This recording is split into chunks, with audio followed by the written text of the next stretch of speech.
భారతీయులకు ముఖ్యంగా మహిళలకు బంగారు ఆభరణాలంటే ఎంత ఇష్టం ఉంటుందో వేరే చెప్పాల్సిన పనిలేదు. పండగలు, శుభకార్యాలు, వేడుకల వంటి ప్రత్యేక సందర్భాల్లో ఖచ్చితంగా బంగారం ధరించేందుకు ఆసక్తి చూపుతుంటారు. ఇది కేవలం అలంకరణగానే కాదు, అందాన్ని కూడా పెంచుతుందని చెప్తుంటారు. ఈ సమయంలో డిమాండ్ కూడా ఇంకాస్త ఎక్కువే ఉంటుంది కాబట్టి ధరలు కూడా ఓ రేంజ్లోనే ఉంటాయని చెప్పొచ్చు. ఇటీవల అంతర్జాతీయ అనిశ్చితి, ట్రంప్ సుంకాల విధింపు, అమెరికాలో ద్రవ్యోల్బణం పెరగడం, వృద్ధి రేటు మందగించడం లాంటి పలు కారణాల వల్ల బంగారం సురక్షిత పెట్టుబడి సాధనంగా మారి పెట్టుబడులు పెరిగి గోల్డ్ రేట్లు ఆల్ టైమ్ హైకి చేరాయి. దీని తర్వాత యుఎస్ ఫెడరల్ రిజర్వ్ కూడా వడ్డీ రేట్లను తగ్గించకుండా యథాతథంగానే ఉంచింది. మరోవైపు ఈ ఏడాదిలో మరో 2 సార్లు వడ్డీ రేట్ల కోతలు విధిస్తామని ప్రకటించడంతో గోల్డ్ రేట్లు పెరిగాయి. అయితే మళ్లీ తాజాగా ఆల్ టైమ్ గరిష్ట స్థాయిల నుంచి దిగొచ్చాయి. ప్రాఫిట్ బుకింగ్ అయిందని చెప్పొచ్చు.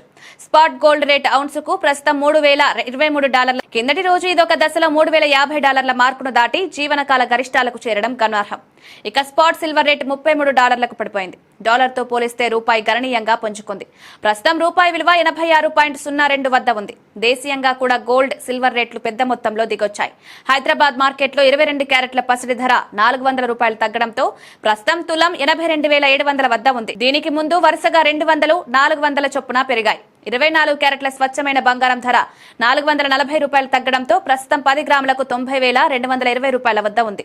కిందటి రోజు ఇది $90,660 వద్ద గరిష్ట స్థాయిలో ట్రేడ్ అయింది. ఢిల్లీలో ఈ రేట్లు కాస్త ఎక్కువగా ఉన్నాయి. ఇక్కడ కూడా 400 తగ్గినా ప్రస్తుతం 22 క్యారెట్ల పసిడి ధర తులం 82,850 వద్ద ఉంది.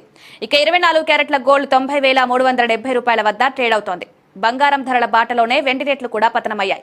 ప్రస్తుతం కిలో వెండి ధర ఢిల్లీలో $2,100 పడిపోయి 1.03 లక్షల వద్ద ఉంది. హైదరాబాద్ నగరంలో చూస్తే 2,100 పడిపోవడంతో ప్రస్తుతం కేజీకి 1,12,000 వద్ద ఉంది. స్థానిక పన్ను రేట్లు, ఇతర అంశాల కారణంగా బంగారం, వెండి ధరలు ప్రాంతాన్ని బట్టి మారుతుంటాయి.